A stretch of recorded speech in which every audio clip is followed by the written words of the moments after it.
request, the piano part for 10,000 Maniacs version of Because the Night. So this is based around a B minor chord. And the thing that makes this a little bit awkward on the guitar, well, it's one of two things depending on how and where you play it. There's that high note in there, and then there's also another note that can kind of make this a little bit weird.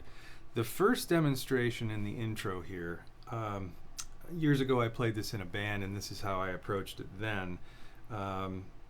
For one thing, this is the octave that the piano is actually playing it in. I think guitarists probably are going to be tempted to want to drop this by an octave, which, as you have seen, can work. But up here, you can get that high note without having to really stretch for it too. So we're in the same octave as the piano, and based around kind of this B minor chord shape, our 5-string bar chord B minor, but moved up one octave. And then really just focusing on the top 3 strings. And so the way this phrase goes, it's a 2-bar phrase that's 8th notes, so it's 16 total notes. And we start out on the root of the chord on a B. And really, so my left hand here, what I'm doing is barring the top 2 strings at 14, and then using my ring finger on 16 on the 3rd string. So that 16th fret 3rd string, that's my B note. Then my middle finger I have on the 15th fret of the 2nd string for a D. And then with my first finger barring the top 2 strings, I have it on the 1st string for that F sharp. So we have a B minor triad here.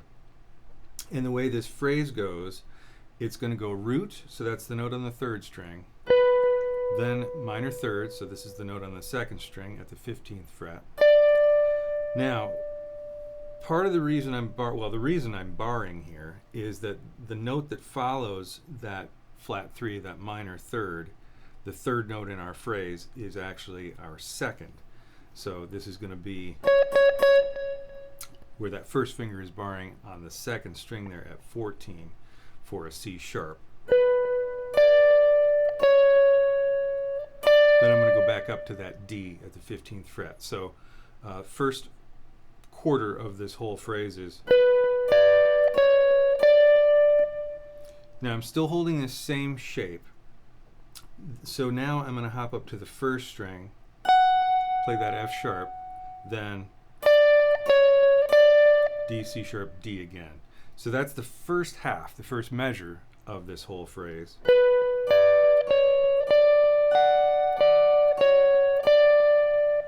Now, the next measure, everything's exactly the same except for one note, that high note that I was talking about, which is going to be an octave of the root note. So bar 2, we're going to start out the same way. First half is the same, but right on the downbeat of 3 here in measure 2, what I'm going to do is reach up with my pinky on the 19th fret. So this is a B note an octave higher than our starting note there on 16 on the 3rd string. So it's the exact same phrase, but starting with that note. So we have that 19 on the 1st string, then 15, 14, 15, D, C sharp, D on the 2nd. So all together, played up here, it goes like this.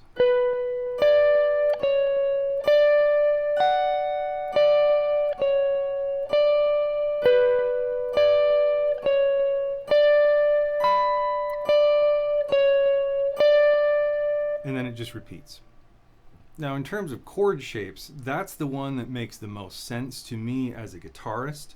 Now if we try to drop that an octave, play that down in 2nd position, what's tough, and you can see me, in the intro to this video here, kind of jumping up to that note. I can't quite reach that comfortably and hold the rest of the chord shape. This is why I don't really use this approach, but it could certainly be done, and if you worked with it enough, you might get really comfortable with it. But it'd be the exact same thing we just did in 2nd position.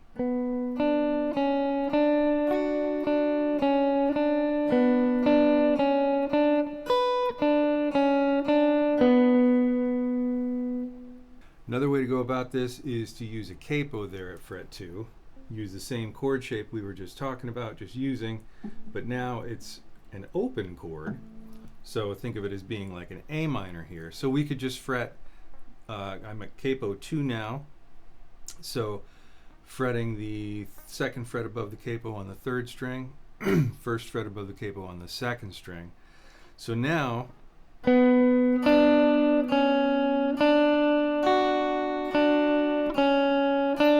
what I was having to bar is now covered with the capo. So I have, now I'm talking about all these frets in relation to the capo. So 2nd fret on the 3rd string, 1st fret on the 2nd, and then open to 1st fret on the 2nd string, open 1st string, 1 0 1 on the 2nd, and then 3rd string again, 2nd fret, 1 0 1 on the 2nd,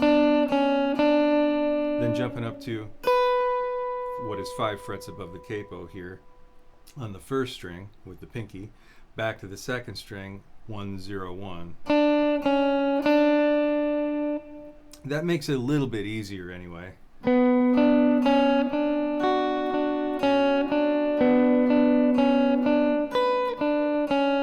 Not quite as big a jump, and you don't have to get back into like a barred position there. So when I was asked for a tutorial on this piece, I started kind of taking a look and seeing where else you might be able to do this that might make sense. So I thought, well, okay, so those are both using that kind of 5-string bar chord B minor triad shape, or that shape that I think of as coming from that bigger chord. What if I used like the 6-string bar chord shape? In other words, what if I did that instead of that? So here I'm in 7th position. So here in this position, barring the 2nd and 3rd strings at the 7th fret, which gives me my F sharp, my D, and then I've got my ring finger on the 9th fret of the 4th string for the B.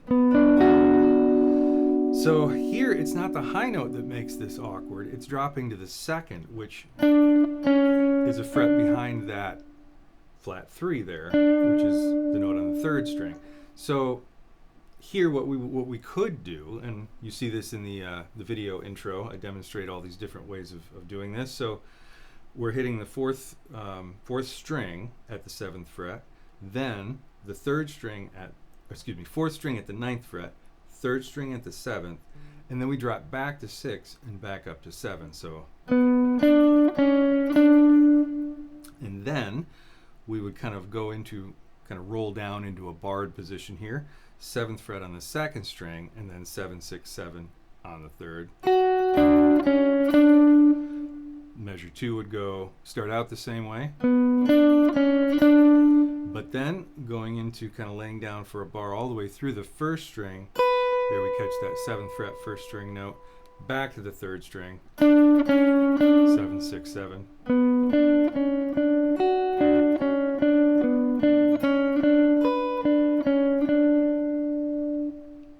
All right, now if we capo up here, there's really a couple ways we could do this.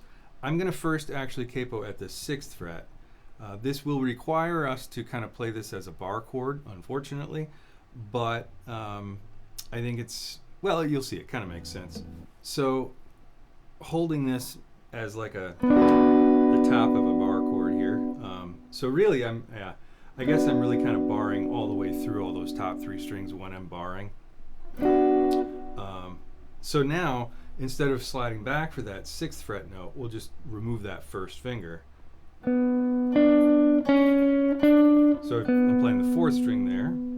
Now my 3rd finger, it's still technically the 9th fret, but 2 frets above the capo on the 4th string with my ring finger.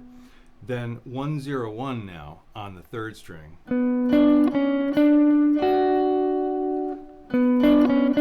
So here we catch the 2nd string, back to the 3rd, 1 0 1. Then we start out the same again, laying down for that bar all the way to the 1st string, then jumping back to the 3rd, 1 0 1.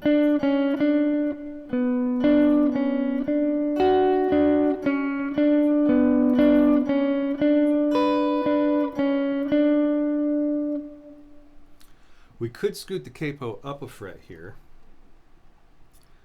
This kind of changes things a bit. So now we can't drop or go open for the two note that we need, the C sharp. So now what I would do here, this one's a little bit different. So for this one, I would have my first finger, again technically on the 9th fret of the 4th string, 2 frets above the capo, and the reason for that is I'm going to be using my ring finger here at the 11th fret, or 4 frets above the capo, for part of this. So the way this would go, we'd play that 4th string note and then the open 3rd string. Then the ring finger comes in on the 11th fret, or 4 frets above the capo on the 4th string. We play that and then the open 3rd string again. So then we have open 2nd string, open 3rd, that 11th or 4th fret on the 4th string, and then the open 3rd again.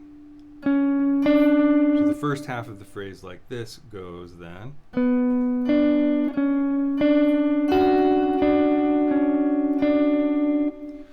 So the second half, once again, starts out the same way. But now, we're going to jump to that 1st string open to the 3rd, 4th string, 4th fret, back to open 3rd. So slowly that goes.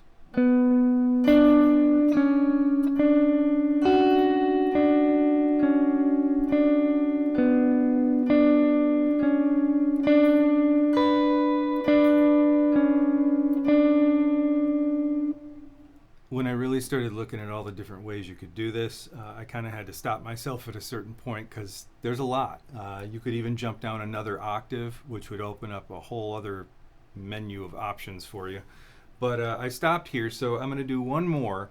This one does not require a capo, but does keep the notes the octave lower where most of these examples have been. So this one will have us really in 6th position. I'm going to kind of plant my first finger on the 3rd string there at the 6th fret.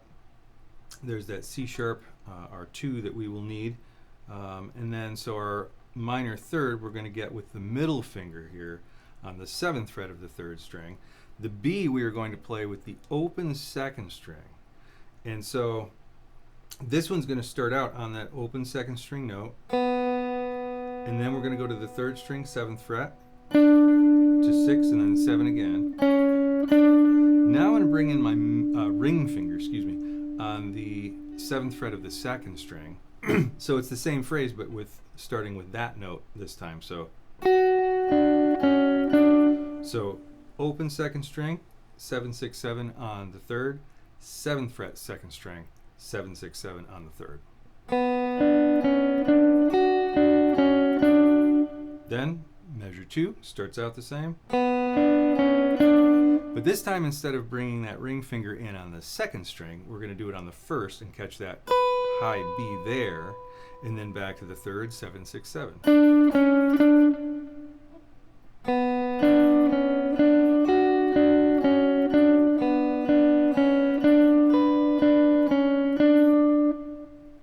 That's pretty cool. If you can get used to it, it saves you from having to whip out a capo. I don't know what your skill level is, but hopefully one of these approaches will work for you. Try out a bunch of them and see if you can map out those notes in some other places. You may even find a more convenient way of playing it that works better for you. Have fun.